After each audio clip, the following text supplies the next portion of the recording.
নমস্কার, শুভ সন্ধ্যা সবাইকে। চলে এসেছি লাইভে। ভেরি গুড ইভিনিং সবাইকে, শুভ সন্ধ্যা। এই মুহূর্তে সরাসরি লাইভ চলছে। সকালবেলা আজকে অনেকটা টায়ার্ড ছিলাম, মারাত্মক পরিমাণে টায়ার্ড ছিলাম, কারণ কালকে রাতে বেরিয়েছিলাম একটা অন্য প্ল্যানিং করে। যেহেতু প্ল্যানটা আনসাকসেসফুল হয়, মনটাও খারাপ হয়ে গেছিলো। ভাবছিলাম কি যে আজকে সারাদিনে কি একটাও মার্কেটের কিছু করতে পারবো না। তা হট করে মাথার পোকাটা নাড়া দিল। তারপরে চলে গেলাম দমদম পাতিপুকুরে। সেই লেভেলের মার্কেট দমদম পাতিপুকুর। ইলিশের খোঁজেই বেরিয়েছিলাম। তা ডায়মন্ড হারবারে প্রচণ্ড পরিমাণে ইলিশের আমদানি হয় ওই জায়গাটায়, কারণ সাগরদ্বীপের ট্রলারে করে ইলিশ আছে, প্রেজারগঞ্জের ট্রলারে করে ইলিশ আছে। ওইসব সাইডের ইলিশগুলো মানে ওই হলদিয়ার ইলিশ, পদ্মার ইলিশ, এইসব সাইডের ইলিশগুলো তো এদিকে আসে। তো মোটামুটি মানে সাগরের ইলিশ যেটাকে বলি আমরা। আর মোটামুটি ভালোই এদিকে ইলিশের মার্কেটটা খুবই ভালো, আর ইলিশ খুবই সস্তায় পাওয়া যায় ওখানে। একদম মানে ফ্রেশ টাটকা মাল পাওয়া যায়। তবে ইলিশ তো স্টোর থাকবেই, কিছু করার নেই। তবে আজকে যে মার্কেটটা গেছিলাম, দারুণ একটা মাছের আড়ত, যেখানে এত সুন্দর মাছের আড়ত আমি কোনোদিন দেখিনি। আমি হাওড়াতেও গেছিলাম, হাওড়ায় তখন আমি ভিডিও করতাম না, কিন্তু তখন আমি গিয়ে দেখেছিলাম, শিয়ালদায় দেখেছি। তবে এটা একটা ভালোই পাতিপুকুরের মার্কেটটা দেখলাম, খুব ভালো লাগলো আমার। আগামীকাল ইচ্ছা আছে খড়িবাড়ি যাওয়ার, খড়িবাড়ি মাছের আড়ত। তো সবটাই তোমাদের আশীর্বাদ, ভালোবাসা। আর সিজন মানে মরশুমটা তো বর্ষার সিজন, তো ভোরবেলায় বেরোতে হবে। তো ঠাকুর গরুক যেন বৃষ্টিটা ভোরবেলা না হয়, কারণ আমি সাইকেল চালিয়ে যাব। তা সময় লাগবে মোটামুটি 1 থেকে 1.5 ঘন্টা, ননস্টপ চলবে সাইকেল জোর কদমে। তবে ভোরবেলা তো আস্তে ধীরেই চালাবো, ঘুমের চোখ থাকবে, ওই কারণে 1.5 ঘন্টাটা 2 ঘন্টাও হয়ে যেতে পারে। একদম খড়িবাড়ি রাজারহাট চৌমাথা ক্রস করে একদম সোজা খড়িবাড়ি। তো সেই খড়িবাড়িতে যাব। খড়িবাড়ি মাছের আড়ত নাকি খুব বড় মাছের আড়ত, আর খুব বিখ্যাত মাছের আড়ত। তো খড়িবাড়ির কাছাকাছি আমার অনেক কটা কালিগসও থাকে, তো যদি যাই তাদের সঙ্গে দেখাও হয়ে যেতে পারে ইন দ্যাট কেস আর কি। তো বন্ধুরা, আশা করছি অনেকক্ষণ বাদেই একটু তোমাদের ব্যাপারে একটু কথা বললাম। কি আশা করছি তোমরা খুব ভালো আর সুস্থ আছো। এই মুহূর্তে তো অনেকেই অফিস কাছারিতে আছো, বা অফিস ছুটি হয়ে গেছে, বাড়িতে ফিরছো, কেউ ফোন এইভাবে ঘাঁটছো, কেউ গেম খেলছো এইভাবে ফোনে, কেউ নিজের প্রিয়জনের সাথে কথা বলছো ফোনের মধ্যে। তো সবাই বিভিন্ন রকম কাজে ব্যস্ত। কেউ সন্ধ্যাবেলা স্ন্যাক্স খাচ্ছো, চা খাচ্ছো, কফি খাচ্ছো, কেউ বা গাড়ি ড্রাইভ করছো, বাইক ড্রাইভ করছো, যাই হোক, কেউ বা ট্রেনে করে ফিরছো। তো সবাইকে জানাই শুভ সন্ধ্যা সবাইকে। Good evening, very good evening. মোটামুটি আমার আজকে সারাটা দিন খুব টায়ার্ডনেসের ওপর দিয়েই গেছে, কারণ আমি গতকাল রাতে লাস্ট ট্রেন ধরে সাউথ ডিভিশন শিয়ালদা থেকে আমি ট্রেনে করে ডায়মন্ড হারবার যাই, এই আশা নিয়ে কি যে চলো কালকে সকালবেলা ডায়মন্ড হারবারের যে ইলিশের আড়তটা আছে সেটা তোমাদেরকে গিফট করতে পারবো। তো সেটা আর হলো না আনফর্চুনেটলি। তো সেখানে গিয়ে জানতে পারলাম যে আড়তটা বিকেলবেলা খোলে, মানে 3-4 থেকে খোলে। মোটামুটি রাত্রি 10টা, 11টা, 12টা অবধি খোলা থাকে, অথবা সারা রাতও খোলা থাকে। কিন্তু ডায়মন্ড হারবার স্টেশন থেকে ইলিশের আড়তটা প্রায় 2 থেকে 2.5 কিলোমিটার দূর পায়ে, মানে সেটা আমার ওই সময় টোটো ছিল। এবার টোটো একা সিঙ্গেল, আমি কিভাবে যাব? আমার একটু রিস্ক লাগছিল, কারণ রাস্তা শুনশান, এরিয়াটাও অন্যরকম এরিয়া। ওই কারণে আমি আর রিস্ক নেইনি। আমি ফার্স্ট ট্রেন ধরে আবার ব্যাক করলাম। ব্যাক করে আমি আজকে দমদমে নেমে দমদমে থেকে পায়ে হাঁটা দূরত্ব প্রায় 1.5 কিলোমিটার রাস্তা। আধা ঘন্টা মর্নিং ওয়াক করতে করতে চলে গেছি পাতিপুকুরে গিয়ে পাতিপুকুরের ব্লগটা বানালাম। পাতিপুকুরের যে হোলসেল মাছের আড়তটা আছে সেখানে তো বিভিন্ন রকমের মাছ পাওয়া যাচ্ছিলো, জ্যান্ত মাছ তো পাওয়া যাচ্ছিলোই ওখানে। যারা জ্যান্ত মাছ খেতে ভালোবাসো তারা দেখবে, আমি ব্লগটা আপলোড করেছি। ফলি মাছ, বাটা মাছ, তারপরে কই মাছ, এইসব মাছগুলো জ্যান্ত মাছ ছিল ওখানে। তারপরে এছাড়াও ইলিশ তো ছিল, ইলিশের মরশুম, ইলিশ তো থাকবেই। আর তবে হ্যাঁ, ইলিশ তো স্টোরের মাল থাকে। ইলিশ অনেক বিজনেসম্যান আছে যারা নাকি আগের বছর ইলিশ স্টক করে রাখে, পরের বছর সেই ইলিশটাকে সোল্ড আউট করে। তো আছে এরকম। তো এই মুহূর্তে আমার মনে হয় কি যে ডায়মন্ড হারবারের ওইদিকে গেলেও হয়তো এরকমই পাবো, বা ওখানে কারেন্ট মালটাও পেতে পারি। ওখানকার ইলিশের যে সাইজ অনুসারে যে প্রাইসটা, সেটাও কিন্তু অনেকটা চিপ রেট হিসাবে মানে মান্য করা যেতে পারে। কারণ লাস্ট কটা ব্লগস আমি দেখছিলাম ইউটিউব ঘেটে যে কীরকম ধরনের মাছ আছে, বা কিছু আমি গুগল সার্চও করলাম। তো মোটামুটি ভালোই বড় সাইজের ইলিশ আছে ওখানে, ভালো চিপ রেটে পাওয়া যায়। তবে সিজন অনুসারে দামটা অনেকটা আপ ডাউন করতেই পারে, বুঝতেই পারছো। সবসময় তো এক রেট চলে না প্রোডাক্টের। আর এগুলো যেমন আড়ত, এখানে যেমন 3-4 কিলো 5 কিলো একসাথে নিতে হবে। 1 কিলো বা 1.5 কিলো নিলে দেবে না, বা 500 গ্রাম চাইলেও দেবে না, 250 গ্রাম চাইলেও দেবে না। তো বুঝতেই পারছো। আগামীকাল যাচ্ছি খড়িবাড়ি। সবার আশীর্বাদ কামনা করি যাতে আমার ব্লগটা সাকসেসফুলি হয় ভালো। আর তোমাদেরকে কালকে যেন খড়িবাড়ির ব্লগটা আমি গিফট করতে পারি। সকলেই জানো যে আমার একটা ইউটিউব চ্যানেল আছে, যেটা ভ্রমণ আড্ডা নামে সকলের কাছে পরিচিত।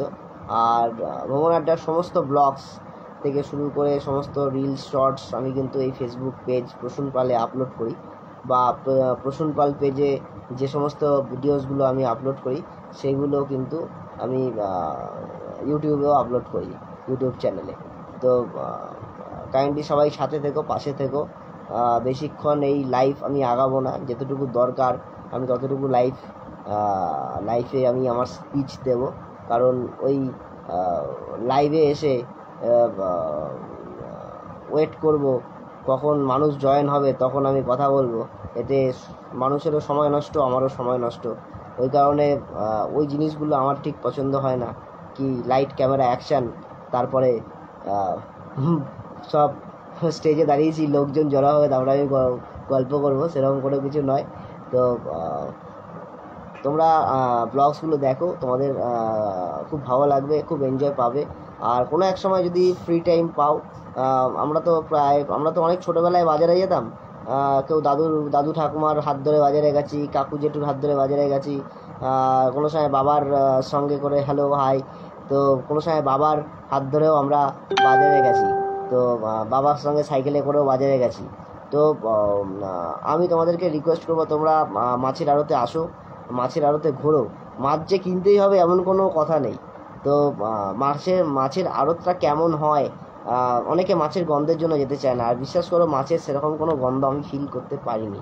আজকে যে গেছিলাম, মাছের কোনো গন্ধ নেই। এর আগের দিনও যে আমি মাছের ব্লগ করলাম শিয়ালদা মাছের আড়ত, তো সেখানেও কোনো আমি মাছের স্মেল পাইনি। লাস্ট দিন যে আমি নিউ মার্কেটে গেলাম, হক মার্কেটে মাছের যে বাজারটা সেখানেও সেরকম মাছের স্মেল পাইনি। তবে মাছের স্মেল অল্প একটু আসবে, কিন্তু সেরকম যে একটা মানে ইরিটেশন ফিল হবে বা ভমিটিং ফিল হবে, সেরকম কোনো ফ্লেভার আমার মধ্যে আমি ফিল করতে পারিনি। তো সবাইকে অনুরোধ করব, তোমরা লোকাল মার্কেট বাজারে তো যাওই ঘুরতে, তো কোনো না কোনো সময় সকালবেলা একটুখানি টাইম করে বেরিয়ে পড়তে পারো মাছের আড়ত ঘুরতে।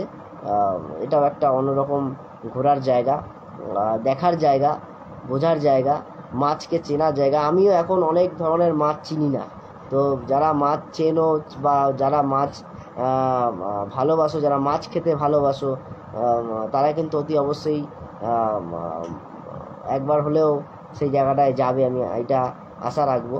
তো একবার ঘুরে এসো। আর যাওয়ার আগে ব্লগস একবার দেখে নিও। অনেক ধরনের ব্লগস আমি আপলোড করেছি মাছের আড়ত রিলেটেড। আগামী দিনে যা প্ল্যানিং আছে, মোটামুটি উত্তর চব্বিশ পরগনা, দক্ষিণ চব্বিশ পরগনা, হাওড়া, হুগলি, তারপরে নদিয়া, তারপরে মুর্শিদাবাদ, মালদা, প্রত্যেক কটা জায়গার যে মাছের হোলসেল আড়ত আছে সমস্ত আড়তের ব্লগস আমি তোমাদের কাছে তুলে ধরবো। এবং তোমরা কিভাবে যাবে, কখন হাট বসে, কখন মার্কেট বসে, শুধুমাত্র মাছের মার্কেটই নয়, clothes market, wholesale clothes market, যেমন জামা কাপড়, শাড়ি, তারপরে যেখানে যেটা আমি ইন্টারেস্টিং পাবো তোমাদের কাছে কিন্তু সমস্তটাই ইনফরমেশন দেব। আর কাইন্ডলি তোমরা দেখতে থাকো, ফলো রাখো আমাকে, আর আমার ইউটিউব চ্যানেলটা কাইন্ডলি ফলো রাখো। তোমরা কিন্তু অতি অবশ্যই সেখানে পেয়ে যাবে। প্রত্যেক দিনই আমি চেষ্টা করব নতুন নতুন ব্লগস তোমাদেরকে উপহার দিতে। তো এটাই কাজ। কারণ আমার আঙুল ব্যথা হয়ে গেছে টাইপ করতে করতে ফোনে, কারণ কোনো একটা জিনিসের আমি ব্লগ বানাচ্ছি, তার রিলেটেড কিছু ডেসক্রিপশান তো আমার দিতে হবে, কে এটা এই সময় এখানে। আর বাংলায় লিখছি তো আরও বেশি আঙুল ব্যথা হচ্ছে, অত স্পিডে লেখাও যাচ্ছে না। কম্পিউটার না তো যে টাকারাক করে এন্টার মারলাম, হয়ে গেল লেখা কমপ্লিট। ফের আবার একটা লাইন আসলো, আবার টাকারাক করে লিখলাম। তো যাই হোক, মোটামুটি একটু আগে আমি ঘুম থেকে উঠলাম, সারা দিন ঘুমিয়েছিলাম। আজকে মারাত্মক চাপও ছিল। আজকে সকালবেলা ভাবছিলাম যে আদৌ কি পাবো না, কটায় পৌঁছাতে পারবো মার্কেটে। তো যেই কারণে একটু নার্ভাসও ফিল ছিল। আর আমি এই ধরনের ব্লগ কোনোদিন কোনো সময় করিনি। প্রত্যেকটা বাজারে, প্রত্যেকটা আড়তে একজন করে নেগেটিভ ব্যক্তি থাকে, একজন করে নেগেটিভ। এটা আমার প্র্যাকটিক্যাল এক্সপিরিয়েন্স তোমাদের সঙ্গে আমি শেয়ার করছি। এই এসব করতে হবে না, এই আমাকে দেখাবি না, এই এসব করতে তোকে কে বলছে, ফোন কেড়ে রেখে দেবো। তো এ ধরনের আসে। তো তাদেরকে যদি আমরা বুঝিয়ে বলি যে কাকু, দাদা বা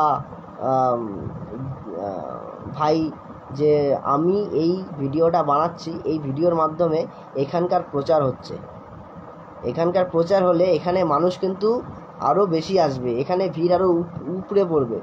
তো সেক্ষেত্রে তোমাদের সেলটা কিন্তু এফেক্টিভ হবে, মানে তোমাদের সেলটা কিন্তু বাড়বে, সেল গ্রোথ হবে।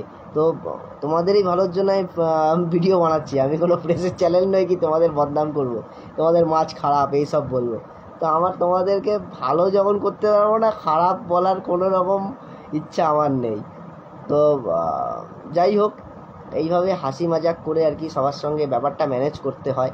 কতটা হেডেক নিয়ে, কতটা মানে কি বলবো, মানে নেগেটিভিটি দিয়ে দিয়েছে পুরো, তারপরে যে পজিটিভিটি ভেতর থেকে এক্সট্রা এনার্জি বের করে ব্লগটাকে কমপ্লিট করা, সেটা যে কতটা চাপের ব্যাপার, মানে সেটাই হচ্ছে দেখার ব্যাপার। মানে যারা ব্লগ করি প্রথম আমরা, প্রত্যেকের কাছে এটা হয়, ওই তোর দ্বারা হবে না, এসব করছিস কেন। তো এটা ন্যাচারাল ফ্যাক্ট হয়ে থাকে।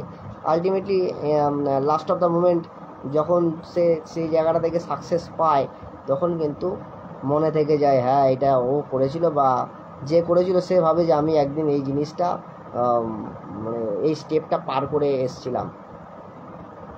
তো যাই হোক, ভালো থেকো, সুস্থ থেকো। বেশিক্ষণ ব্লগ বাড়াবো না, 7:30 বাজতে যায়।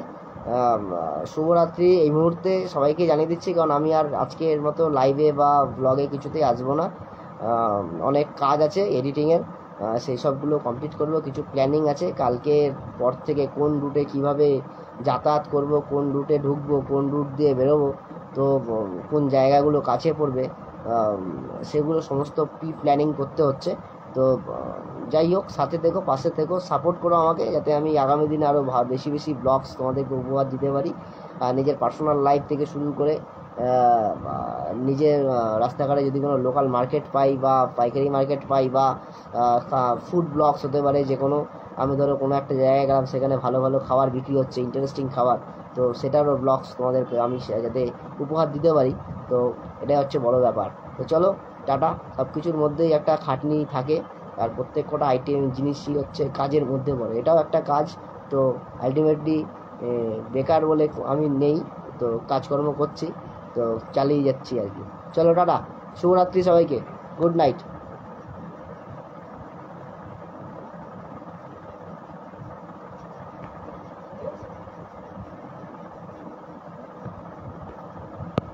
এই তো কমপ্লিট হলো।